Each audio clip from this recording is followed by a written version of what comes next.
뉴스 속 경제 이슈는 더 쉽고 깊게, 최신 고용 동향은 더 빠르게 전해드리는 고용브리핑 365 시간입니다. 오늘도 차승은 기자와 함께하겠습니다. 안녕하세요. 안녕하세요. 오늘은 어떤 이슈인가요? 네, 첫 번째 이슈는요. 요즘 잘 챙겨 드시고 계십니까? 고물가 시대 가장 큰 고민 중 하나는 바로 대체 뭘 먹어야 하나 아닐까 싶은데요. 요즘 외식 물가 보면 점심을 매일 사 먹기에는 적잖이 부담스럽습니다.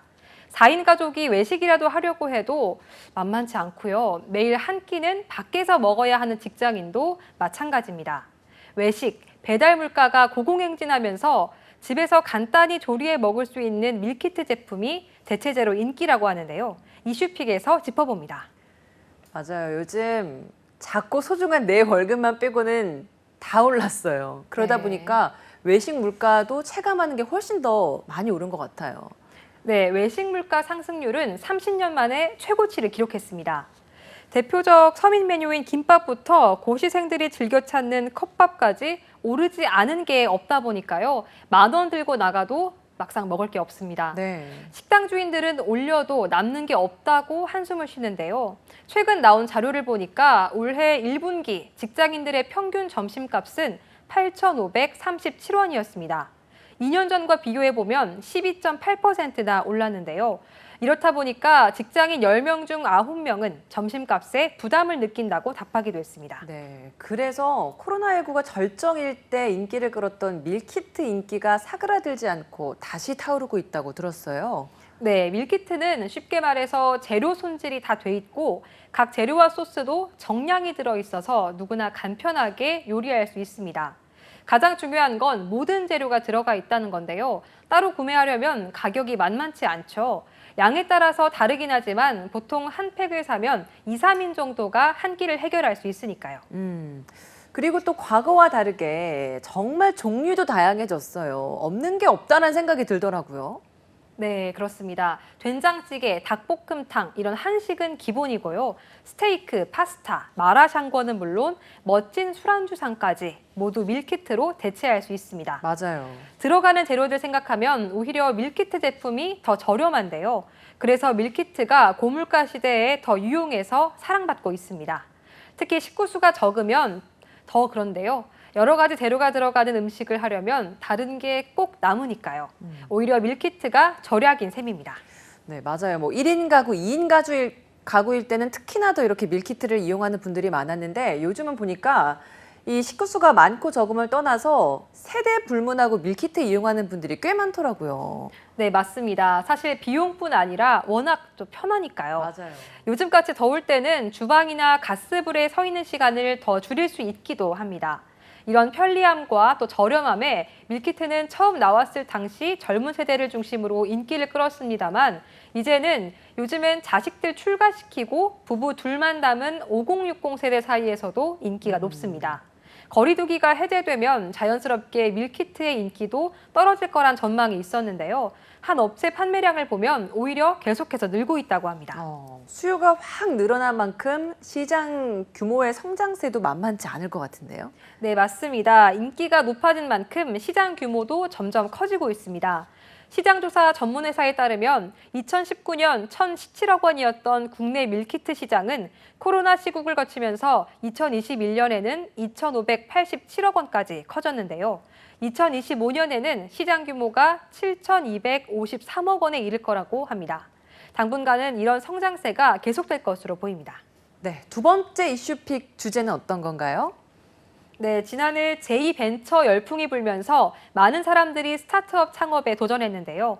어려운 도전인 만큼 일반 회사원보다 신경 써야 할 부분이 많아서일까요?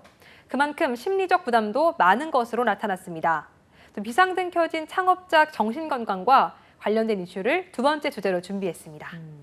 사실 월급 받고 일하는 것도 어렵지만 월급 주는 처지가 되면 또 다른 어려움이 찾아온다고들 하더라고요. 그만큼 창업의 기쁨과 고통은 비례한다라는 이야기도 있던데 실제로 이게 어떤 조사에서 결과로 나타난 건가요?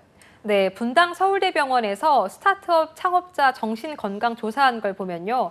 창업자의 32.5%가 중간 수준 이상의 우울을 겪고 있었습니다. 전국 성인 평균인 18.1%보다 훨씬 높은 수치인데요. 이런 우울감 사실 불안에서 출발하기도 하죠. 네. 불안 지수 역시 높았는데 창업자의 20.3%가 중등도 이상의 불안을 느끼고 있었습니다. 전국 성인 평균인 12.1%보다 2배 가까이 많았는데요. 그중 약 절반은 심한 수준의 불안을 나타냈습니다. 그만큼 스트레스 수준이 심각하다는 것 같아요. 창업인을 가장 힘들게 하는 스트레스는 어떤 거였나요? 네, 창업자 10명 중 4명은 스트레스 아주 심한 수준이었는데요. 스트레스에 큰 영향을 미치는 원인 1위는 바로 자금 압박과 투자 유치였습니다. 기업을 운영하기 위해서는 무엇보다 돈이 필요하기 때문일 텐데요. 절반에 가까운 44.6%가 이것을 1위로 꼽았습니다. 다음으로는 직장 생활에서도 창업 생활에서도 가장 어려운 건 역시 사람인 걸까요? 맞아요. 이 창업하신 분들 이야기를 들어봐도 업무만큼이나 인간관계가 참 어렵다라는 이야기를 많이 하시더라고요. 네, 조직 관리와 인간관계가 창업인들의 스트레스 2위에 올랐습니다. 오히려 3위인 실적 부진과 성과 미흡보다 앞선 순위였습니다. 한편 특별한 스트레스 요인이 없다고 응답한 창업자는 4.1%에 그쳤습니다. 이 코로나19를 거치면서 창업에 대한 욕구도 커졌지만 그만큼 위험 부담도 커졌습니다. 이런 만큼 정신건강 관리를 좀 잘 해야겠네요. 네, 창업자들의 정신건강 위험도가 높은 만큼 사업으로 인한 어려움으로 극단적 선택을 했다는 사례도 낯설지만은 않은데요. 실제로 창업자의 21%가 자살 위험성 고위험군에 속했습니다. 네. 특히 여성 창업자의 경우 우울과 스트레스 등 여러 항목에서 남성 창업자보다 더 높은 수준을 나타냈는데요. 자살 고위험군의 비율은 남성 창업자의 약 2배에 달했습니다. 자살 위험도까지 얘기가 나올 정도라면 생각보다 문제가 심각한 것 같은데 이런 스트레스나 힘듦에 대한 관리는 어떻게 이루어지고 있나요? 네, 창업자들은 정신 건강과 관련된 전문적 도움으로부터 거리를 두고 있었는데요. 현재 도움을 받지 않고 있는 이들이 든 이유로는 어려움은 있지만 도움받을 정도가 아니라고 생각한다는 거였습니다. 무엇보다 치료 시간과 비용에 대한 부담도 있었습니다. 네, 수많은 기업은 누군가의 창업으로 시작됩니다. 도전을 통해서 새로운 일자리를 창출하고 가치를 만들어 가기도 하는데요. 그런 만큼 창업자들의 정신 건강을 위한 대책도 필요해 보입니다. 오늘도 차승은 기자와 함께했습니다. 고맙습니다. 맞습니다.